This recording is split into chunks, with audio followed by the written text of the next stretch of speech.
여러분, 혹시 이런 일 있으셨나요? 저녁 식사를 마치고 따뜻한 물에 몸을 담그려 욕실로 들어갔는데 갑자기 머리가 핑 돌면서 어지러웠던 경험 말입니다. 아니면 목욕 후 일어설 때 다리에 힘이 빠져서 벽을 붙잡았던 순간들요. 나이 들어서 그런가 보다 하고 가볍게 여기셨다가는 위험한 상황으로 일찍 돌아가실 수도 있습니다. 안녕하세요. 노년지혜 TV 시청자 여러분. 저는 30년간 순환기내과 및 응급실 전문의로 일했었고 수많은 어르신들을 만나온 의사입니다. 오늘 저는 매우 중요한 이야기를 하려고 합니다. 바로 우리가 매일 하는 목욕이 왜 70세 이상에게는 고위험 행동이 될 수 있는지, 그리고 어떻게 하면 안전하게 목욕할 수 있는지에 대해서 말입니다. 혹시 이 영상이 도움이 되신다면 구독과 좋아요 버튼을 눌러주세요. 제가 병원에서 만난 환자분들 중에는 목욕 중이나 목욕 직후에 쓰러져서 응급실로 오신 분들이 정말 많았습니다. 그분들은 모두 한결같이 말씀하시더군요. 그냥 평소처럼 목욕했을 뿐인데 라고요. 하지만 문제는 바로 거기에 있습니다. 평소처럼이 더 이상 안전하지 않다는 것이지요. 오늘 이 영상에서 여러분은 왜 나이가 들수록 목욕이 위험해지는지 정확한 의학적 원리를 알게 되실 겁니다. 우리 몸의 혈관과 자율신경계가 어떻게 변하는지, 약물과 목욕 시간이 왜 충돌하는지, 그리고 가장 중요한 것은 내 몸 상태와 주거 환경에 맞춘 안전한 목욕 루틴을 어떻게 만드는지까지 모든 것을 알려드릴 예정입니다. 특히 혼자 사시는 어르신들을 위한 특별한 안전망 시스템도 준비했습니다. 20분 안부 규칙이라고 하는 간단하면서도 생명을 구할 수 있는 방법들이지요.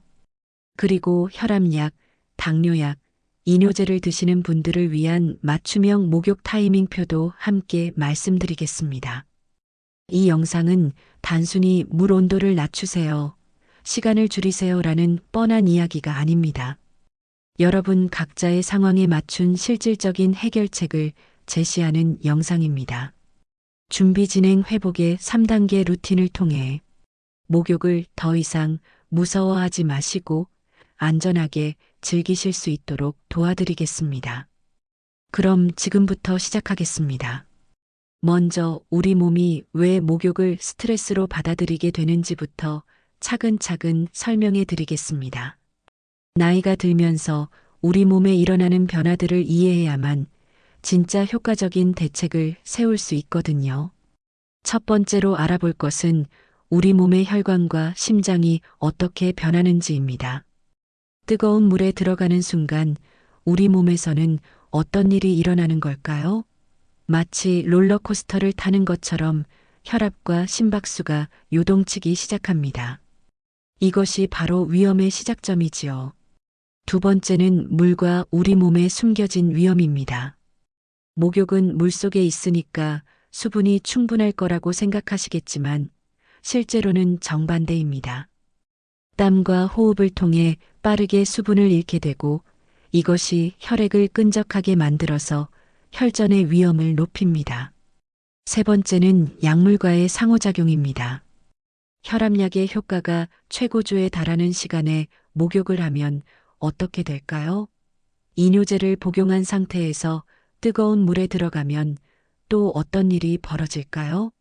이런 것들을 모르고 지나치다가는 정말 위험한 상황에 처할 수 있습니다. 네 번째는 주거 환경과 계절적 요인들입니다. 특히 겨울철 거실과 욕실의 온도 차이, 장마철의 높은 습도 등이 어떻게 우리 몸에 추가적인 부담을 주는지도 알아보겠습니다. 마지막으로는 혼자 목욕하시는 분들을 위한 특별한 안전 대책들입니다. 사고가 나더라도 빠르게 발견되고 도움을 받을 수 있는 시스템을 어떻게 구축하는지 자세히 알려드리겠습니다. 이 모든 내용들을 종합해서 여러분 각자의 상황에 맞는 맞춤형 안전 루틴을 만드는 방법까지 오늘 한 영상으로 모든 것을 해결해 드리겠습니다. 그러니까 끝까지 집중해서 들어주시기 바랍니다. 자, 그럼 이제 본격적으로 들어가 보겠습니다. 여러분이 욕조에 발을 담그는 순간부터 우리 몸에서는 어떤 일이 벌어지는 걸까요? 마치 놀이공원의 롤러코스터를 탄 것처럼 혈압과 심박수가 위아래로 요동치기 시작합니다. 먼저 따뜻한 물에 발을 담그는 순간을 생각해 보세요. 우리 몸의 혈관들, 특히 팔다리 끝에 있는 혈관들이 갑자기 넓어집니다. 이것을 의학적으로는 말초혈관 확장이라고 하는데 쉽게 말하면 온몸의 수도관이 갑자기 굵어진다고 생각하시면 됩니다. 그런데 문제는 여기서 시작됩니다. 혈관이 넓어지면 혈압이 떨어집니다. 마치 넓은 호수에 물을 부으면 수위가 낮아지는 것처럼 말이지요. 그러면 우리 뇌는 혈압이 떨어졌네. 심장아, 더 빨리 뛰어. 라고 명령을 내립니다. 이때부터 심장이 평소보다 훨씬 빠르게 뛰기 시작하는 거예요. 젊었을 때는 이런 변화를 몸이 능숙하게 처리할 수 있었습니다. 하지만 나이가 들면서 혈관의 탄력성이 떨어지고 심장의 적응력도 예전만 못하게 됩니다. 그래서 똑같은 온도의 물에 들어가도 젊은 사람보다 훨씬 더 큰 충격을 받게 되는 거지요. 더 큰 문제는 목욕을 마치고 일어설 때 발생합니다. 뜨거운 물에 있던 몸이 갑자기 서늘한 공기에 노출되면 이번에는 반대로 혈관이 급격히 수축합니다. 마치 굵었던 수도관이 갑자기 가늘어지는 것처럼 말이에요. 이때 일어나는 현상이 바로 기립성 저혈압입니다. 쉽게 말하면 갑자기 일어설 때 뇌로 가는 피가 부족해져서 어지럽고 핑 도는 상태를 말합니다. 심한 경우에는 의식을 잃고 쓰러질 수도 있어요. 제가 응급실에서 본 많은 사례들이 바로 이 순간에 발생했습니다.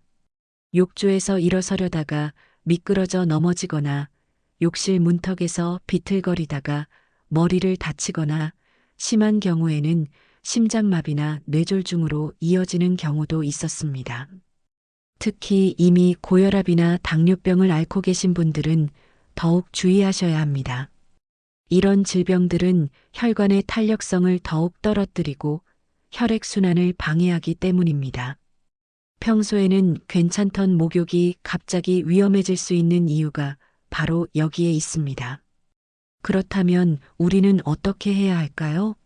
목욕을 포기해야 하는 걸까요? 물론 그럴 필요는 없습니다. 다만 우리 몸의 변화를 이해하고 그에 맞춰 목욕 방법을 조금씩 바꿔나가면 됩니다. 핵심은 급격한 변화를 피하는 것입니다.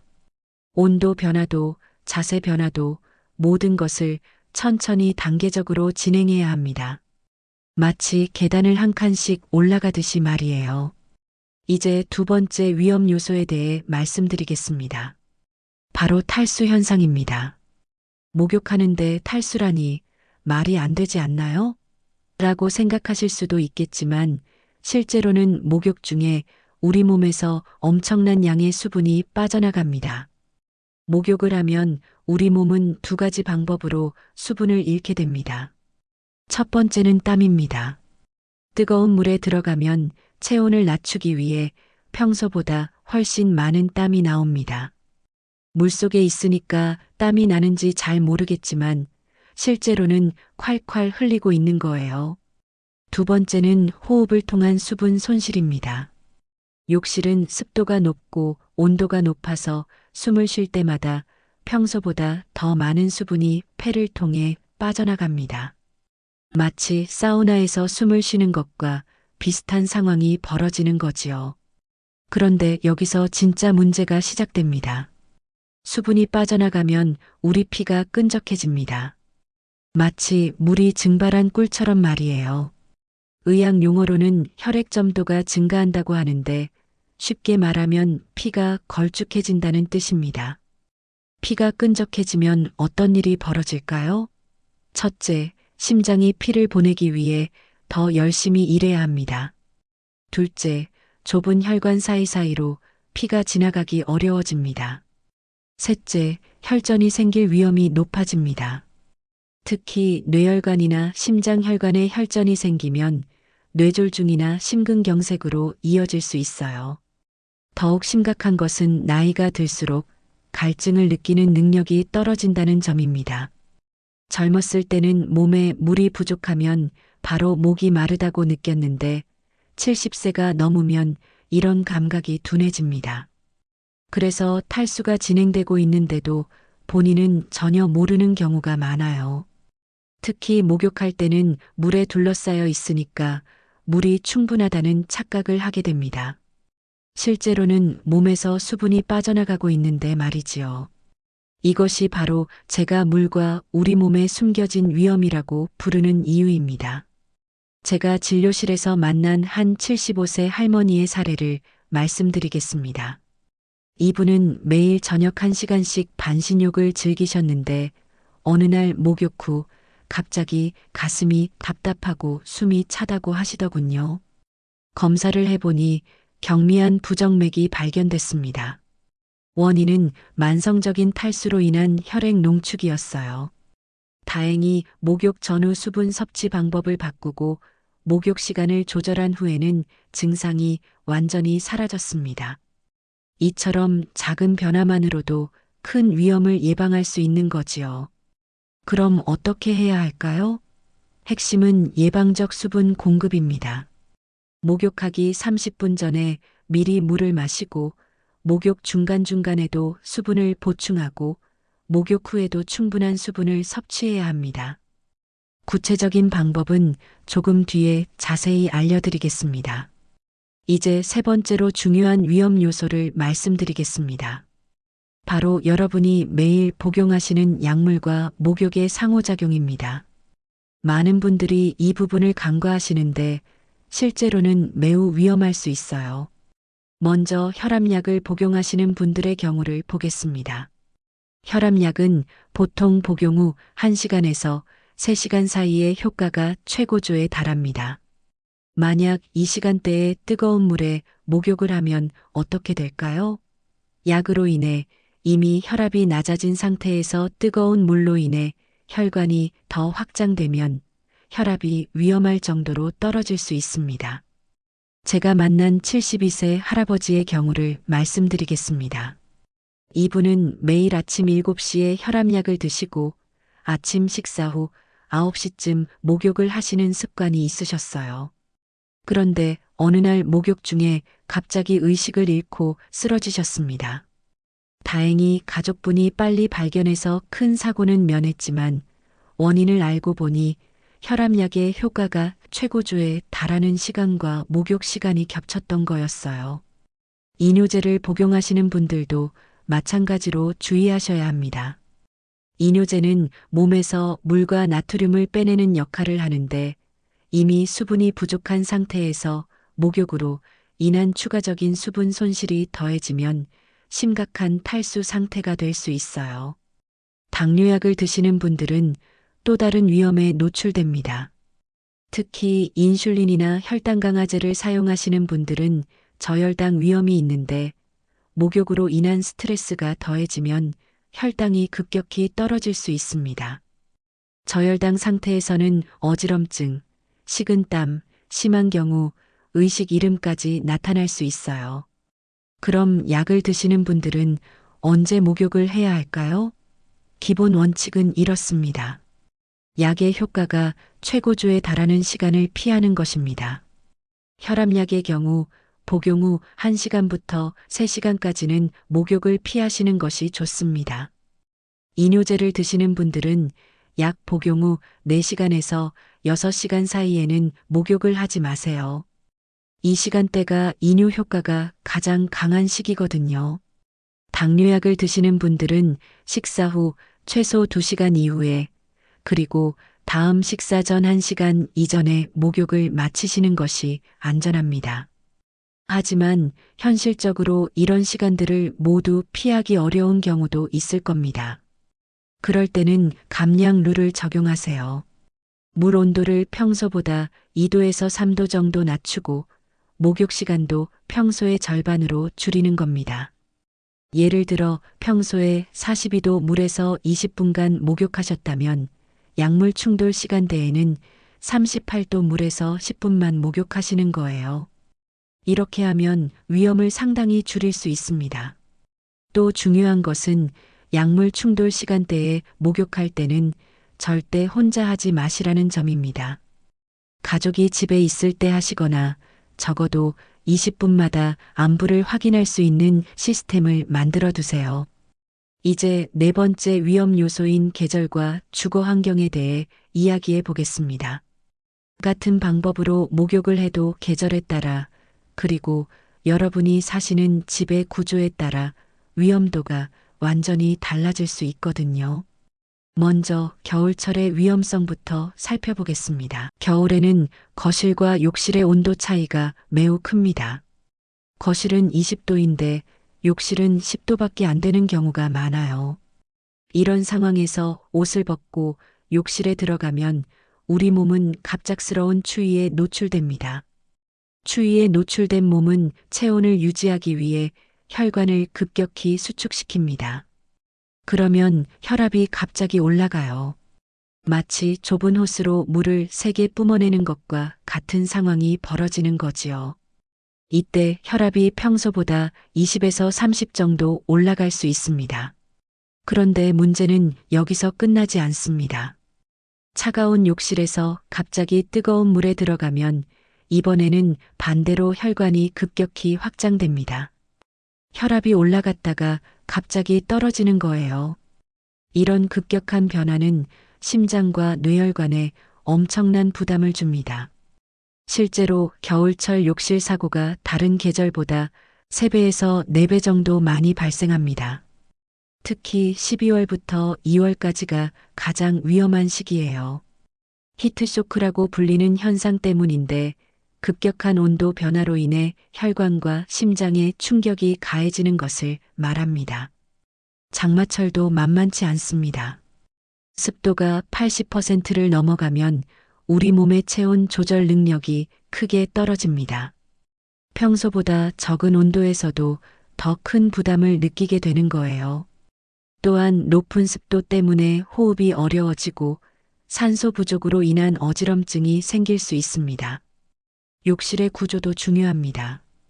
창문이 없는 욕실은 환기가 잘 안 되어서 더욱 위험해요. 문 밑에 틈이 좁은 욕실, 천장이 낮은 욕실도 마찬가지입니다. 이런 욕실에서는 습도와 온도가 금세 올라가서 숨쉬기가 어려워집니다. 바닥재도 무시할 수 없는 요소입니다. 미끄러운 타일 바닥에서는 넘어질 위험이 높고 목재 바닥은 물에 젖으면 더욱 미끄러워집니다.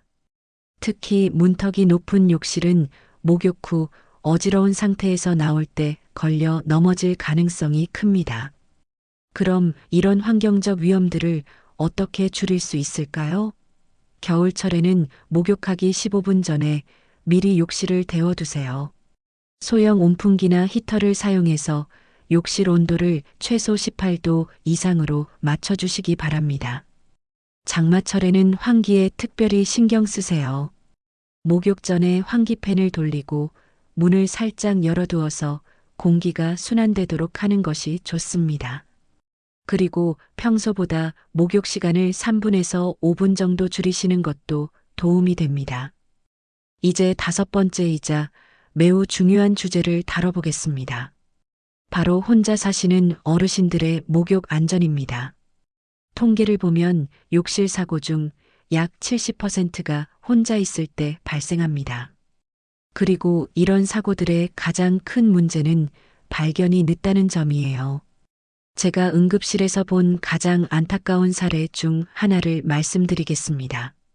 78세 할머니께서 저녁 목욕 중에 욕조에서 미끄러져 의식을 잃으셨는데 발견된 것이 다음 날 오전이었어요.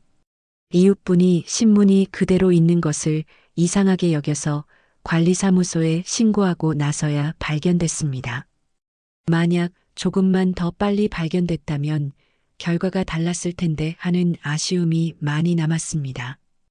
하지만 이런 비극적인 상황은 충분히 예방할 수 있습니다.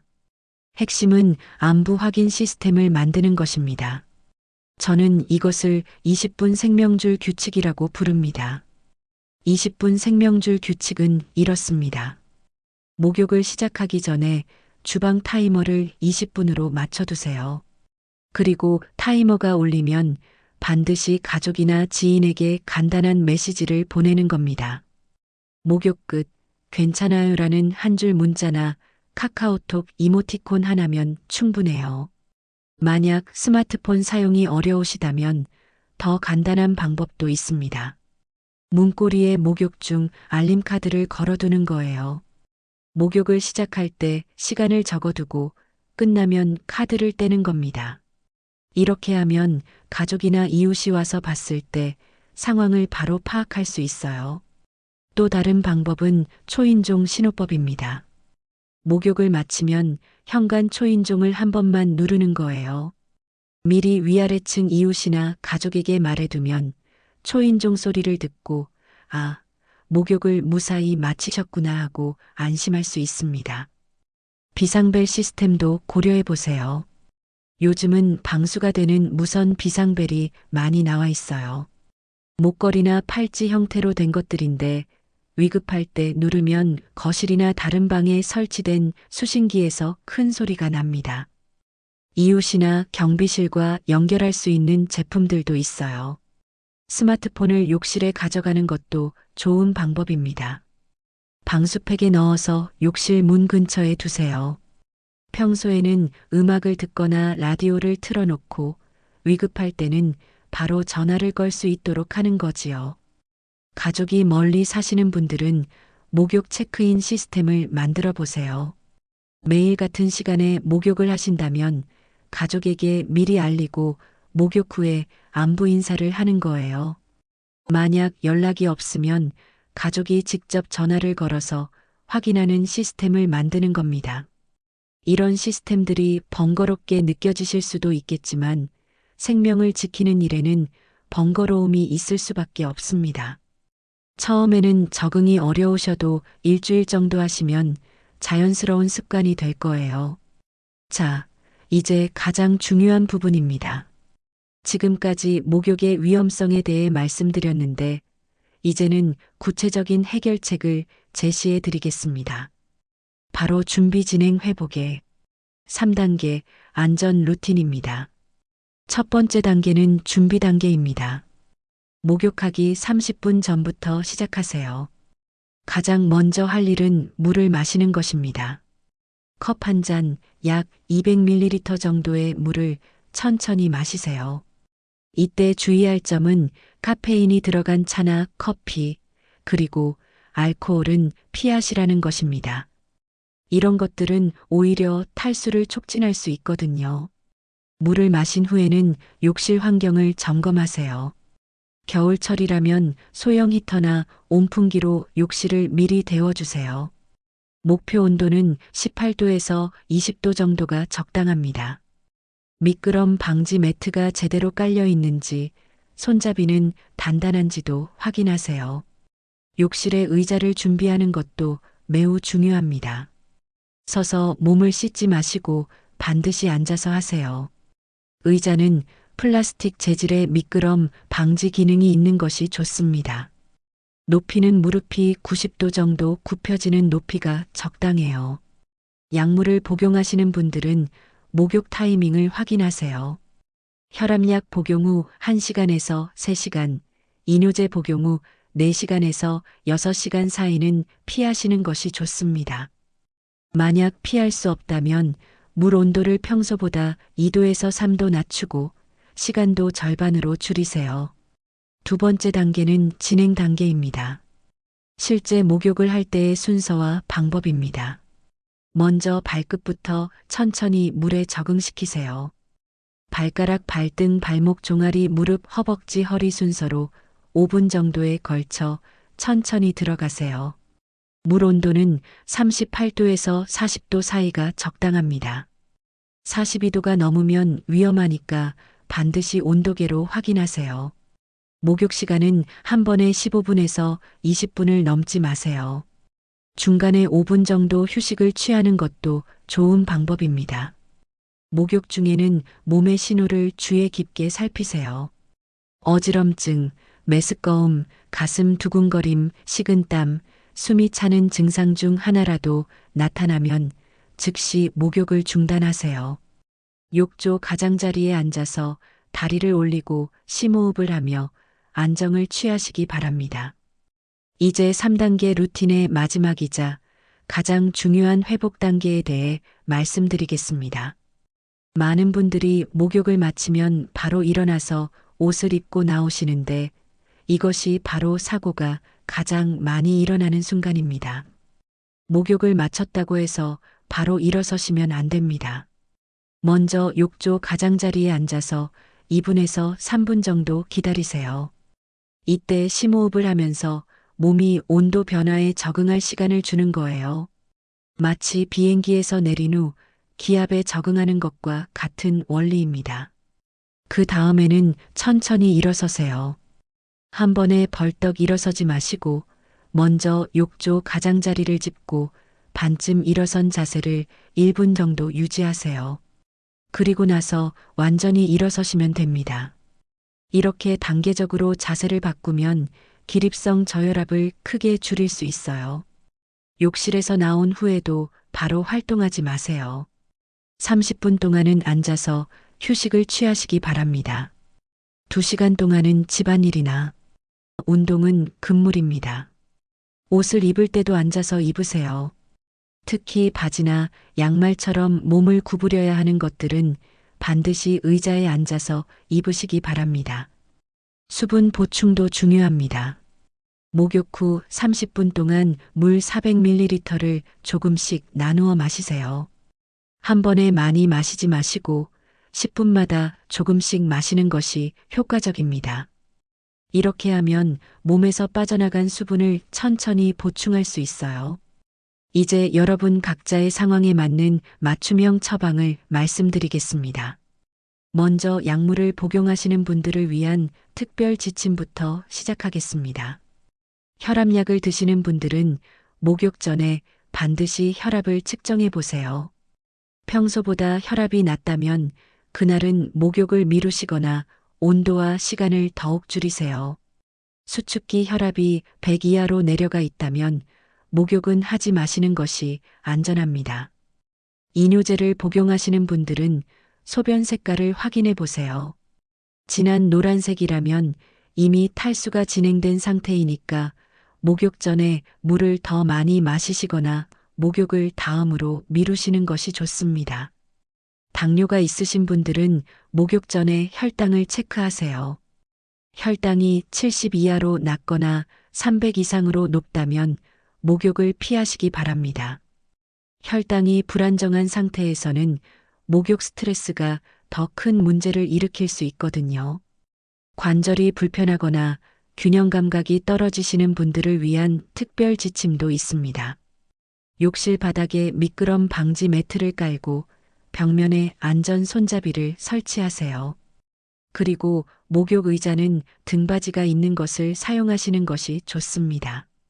이제 마지막 본론으로 만약 목욕 중에 응급 상황이 발생했을 때 어떻게 대처해야 하는지, 그리고 가족이나 보호자분들이 알아둬야 할 중요한 사항들을 말씀드리겠습니다.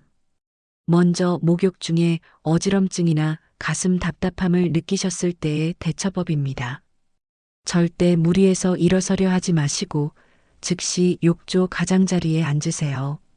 그리고 다리를 욕조 밖으로 빼서 심장보다 높게 올리시기 바랍니다.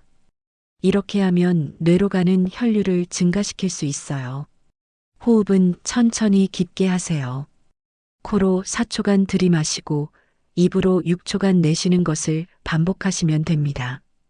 이런 호흡법은 자율신경계를 안정시키는 효과가 있습니다. 만약 증상이 5분 이상 지속되거나 더 심해진다면 즉시 119에 신고하세요. 이때 중요한 것은 욕실 문을 열어두는 것입니다.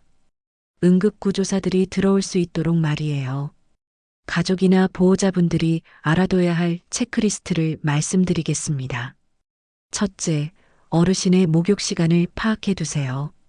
평소보다 20분 이상 길어지면 반드시 확인해야 합니다. 둘째, 욕실에서 나온 후 어르신의 상태를 관찰하세요. 얼굴이 창백하거나 식은땀을 흘린다면 즉시 누워서 다리를 올려드리세요. 셋째, 어르신이 복용하시는 약물과 목욕 시간의 관계를 파악해 두세요.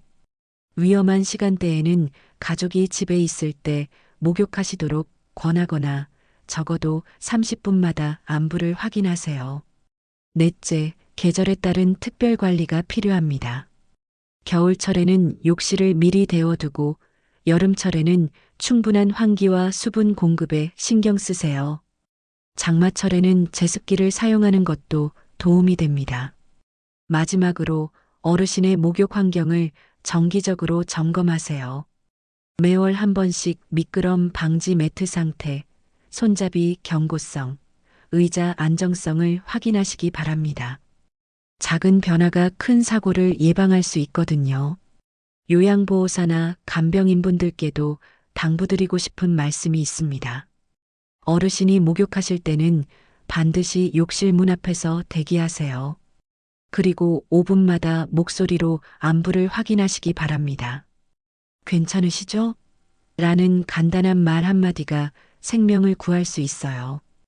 또한 목욕 후 어르신의 활력 징후 변화를 주의 깊게 관찰하세요.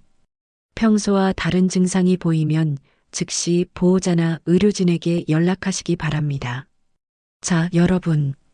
오늘 정말 많은 내용을 함께 살펴봤습니다. 목욕이 단순한 일상이 아니라 나이가 들수록 신중하게 접근해야 할 건강관리의 일부라는 것을 이해하셨을 거라고 생각합니다. 핵심을 다시 한번 정리해 드리겠습니다. 첫째, 온도입니다. 42도를 넘지 마시고 38도에서 40도 사이를 유지하세요. 둘째, 시간입니다. 한 번에 20분을 넘기지 마시고 가능하면 15분 이내로 마치세요. 셋째, 수분입니다. 목욕 전 30분에 200ml, 목욕 후 30분에 400ml를 나누어 마시세요. 넷째, 타이밍입니다. 약물 복용 시간과 겹치지 않도록 주의하시고 식사 후 최소 2시간은 기다리세요. 다섯째, 기리법입니다. 목욕 후에는 반드시 단계적으로 일어서시고 욕조 가장자리에서 충분히 휴식을 취한 후 천천히 움직이세요. 이제 여러분 각자의 상황에 맞는 맞춤 지침을 말씀드리겠습니다. 혈압약을 드시는 분들은 아침 복용 후라면 오후나 저녁에, 저녁 복용 후라면 다음 날 오전에 목욕하시는 것이 안전합니다. 불가피하게 약효 시간과 겹친다면 온도는 38도 이하, 시간은 10분 이하로 제한하세요. 이뇨제를 복용하시는 분들은 약 복용 전이나 복용 후 6시간 이후에 목욕하시기 바랍니다. 그리고 목욕 전후 수분 섭취량을 평소보다 50% 정도 늘리세요. 당뇨가 있으신 분들은 목욕 전에 혈당을 체크하시고 100에서 200 사이일 때만 목욕하세요. 목욕 중에 어지럼증이나 식은땀이 나면 즉시 중단하고 당분을 섭취하시기 바랍니다. 혼자 사시는 분들을 위한 필수 안전장치들을 다시 강조드리겠습니다. 20분 타이머, 문고리 알림카드, 안부 확인 연락, 방수 비상벨 중에서 최소 2가지는 반드시 준비하세요. 생명을 지키는 일에는 과한 준비란 없습니다. 관절이 불편하거나 균형 감각이 떨어지시는 분들은 목욕 의자와 손잡이는 필수입니다. 그리고 일주일에 3번 정도는 간단한 기립 훈련을 하세요. 침대에서 의자로, 의자에서 서기로 이어지는 3단계 동작을 천천히 연습하시면 균형 감각을 유지하는 데 도움이 됩니다. 목욕은 습관이 아니라 루틴입니다. 습관은 무의식적으로 하는 것이지만 루틴은 의식적으로 계획하고 실행하는 것이에요. 여러분의 목욕을 습관에서 루틴으로 바꾸시기 바랍니다. 준비하고 진행하고 회복하는 3단계 루틴 말이에요. 루틴은 습관이 되고 습관은 안전을 만듭니다. 어제의 방식이 아닌 오늘의 나에게 맞춘 목욕법으로 바꾸시기 바랍니다. 여러분의 건강하고 안전한 목욕 생활을 위해 이 영상이 도움이 되었다면 좋아요를 눌러주시고 구독도 부탁드립니다. 그리고 이 영상을 부모님이나 주변 어르신들 또는 어르신을 모시고 있는 가족들에게 꼭 공유해 주세요. 오늘 여러분이 배운 지식이 소중한 생명을 지킬 수 있습니다. 댓글로 여러분의 경험도 나눠주세요. 우리 집의 20분 안부 규칙은 누구와 연결하고 있는지, 어떤 안전장치가 가장 유용했는지 알려주시면 다른 분들에게도 큰 도움이 될 겁니다. 건강한 목욕 생활을 통해 여러분 모두 더욱 안전하고 행복한 노년을 보내시기를 진심으로 바랍니다. 다음 영상에서는 목욕 외에 일상생활에서 주의해야 할 다른 안전 수칙들에 대해 말씀드리겠습니다. 그때까지 건강하세요.